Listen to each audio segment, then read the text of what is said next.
Yeah, good morning, everyone. Brian Niznansky is out at American Family Field. We're going to start this morning with Adriana Mendez, who's here. That trouble spot on 41, Adriana. Yeah, we're seeing some major backups out on I-41. So let's take a look at that DOT camera. This is a look at I-41 right at Center Street. You can see there's a crash there involving multiple vehicles, and you do have multiple lanes blocked in this area. So traffic is able to get by on that right-hand side, but traffic is crawling along that right-hand lane. So once again, there is a crash, I-41 right near Center Street. Multiple vehicles involved. Emergency vehicles are on scene, but this looks like it might take a while before it's cleared. So now we still have this major crash out on I-41. Multiple vehicles, a pileup essentially right near Center Street. Multiple vehicles are involved. It was trying to count to see how many vehicles are involved in this crash, and I counted at least 8 vehicles. So multiple vehicle crash out on I-41 right near Center Street. You've got 2 lanes blocked. Traffic is crawling around that right lane, but expect to see some heavy delays out on I-41 as you are traveling on the northbound side. Now, this happened just shortly before 6 o'clock, and we still haven't seen the ambulances or a tow truck arrive on scene. They might be stuck in all this traffic out on I-41, so anticipate this take a while to clear, so anticipate to see those building delays, and that's what we're seeing already. Those delays extending back to the Zoo interchange and now onto I-94 on the eastbound side. So if you are traveling north out on I-41, you're going to want to give yourself extra time or just use Highway 100 to avoid all this mess. And part of the issue is because this is a construction. So you're watching TMJ4 News today. Thank you so much for waking up with us this morning. Well, we only have one day left in August and summer is officially winding down. So let's get out to our Brian Niznansky with a look at your full forecast. And one thing, Brian, people might want to do before summer ends is head to a Brewers game. How's it looking like for those who are heading out to the day game today? It looks very... Milwaukee police are now investigating a double shooting that happened just after 6 o'clock last night near 44th and Glendale. A 47-year-old man was killed. Meanwhile, a 39-year-old man is expected to survive. Police say the shooting was a result of a physical altercation and the suspect is in custody. New dash cam video shows a police chase that ended in Estabrook Park. Take a look at this video. Police spotted a Volkswagen that they say was taken during an armed robbery at a Milwaukee home. The stolen vehicle took officers on a chase through the park, ending after police conducted a pit maneuver. 3 teens and a 35-year-old woman were arrested. A search off the coast of Lake Michigan and Port Washington now suspended after multiple agencies were out on the water for nearly 3 hours yesterday searching for what witnesses say was a teen floating out on a piece of wood. Our Sarah McGrew reports on where that search ended. The Ozaukee County Sheriff's Office says it's unclear whether or not the teen returned to shore after witnesses lost sight of them. However, they said the search was necessary just in case.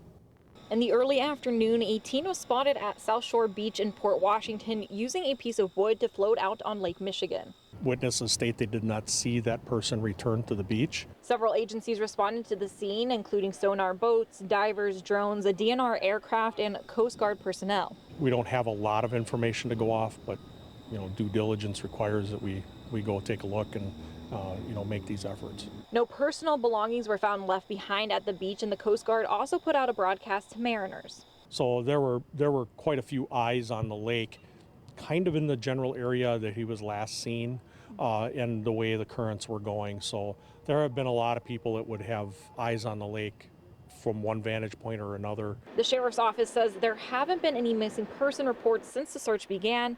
So it is possible that the teen did make it back to shore. And we will reevaluate again in the morning. But he says it's unlikely a search will resume in the morning unless they get more information. At this point, we'd probably need to have more information. Something develops, somebody calls in, hey, our son didn't come home, somebody didn't show up for work, things like that. Reporting in Port Washington, Sarah McGrew, TMJ4 News. Well, the Brown Deer School Board has unanimously voted to help 8 families, 13 students in all, impacted by an apartment fire earlier this month. In the spirit of equity, district administration is requesting, making a recommendation for the board to approve a 1-year waiver of registration and student fees for students who were directly impacted and displaced by this natural disaster.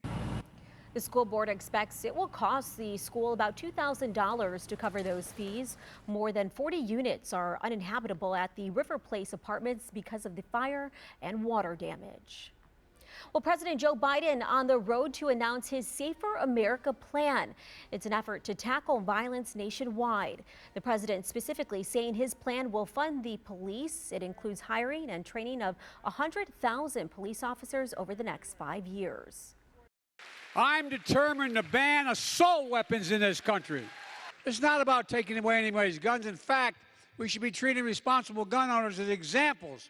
How every gun owner. Coming up next on TMJ4 News Today, we'll show you the new safety features added to a popular rideshare app.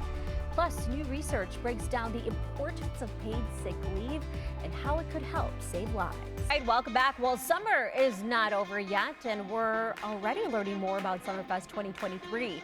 It will be held again with a 3-weekend format starting on June 22nd through the 24th, June 29th through July 1st, and July 6th through the 8th. Well, Milwaukee Bucks star Bobby Portis made a stop at Feeding America to thank the staff and volunteers for their hard work. He took time to speak to the staff and tour the 88,000 square foot warehouse. Portis says he hopes his visit will raise awareness to the cause and inspire other people in our area to give back. Well, it is almost that time of year again for the Best Local TV Show Award, the Positively Milwaukee Awards. We're spotlighting the people who make the Milwaukee area an amazing place to live. And Sister McCannon Brown was our inspiring senior last year, as well as our inspiration of the year. She runs a homeless shelter that does so much more than provide a clean, dry place to sleep. Many people compare Sister Brown to Mother Teresa. It's been times that I've been here and I just didn't really want to be here, but I came anyway, and I'm glad that I came because someone uplifted my spirit, and it was Sister. God has been so good to me, and I thank God for putting her in my path. Now, today is the deadline to nominate someone for the TMJ4 Positively Milwaukee Awards. Just scan that QR code that you see on your screen there, or go to tmj4.com/awards. We want to tell the stories of our community members who are going above and beyond to inspire and encourage. On over to our headlines today. If you feel unsafe in your Uber ride, you can now contact ADT during the ride. It's one of Uber's new safety features. Both riders and drivers will be able to speak to a live safety agent through the Uber app. Another feature will let users text 911 in case of an emergency. Uber says about 60% of the country will be able to do this. Users will need to update their Uber apps to get access to the new features. All right, welcome back. Well, Bucks Gaming celebrating a big win. The team won the 2022 NBA 2K League Championship over the weekend, beating out the reigning champions, the Mavs.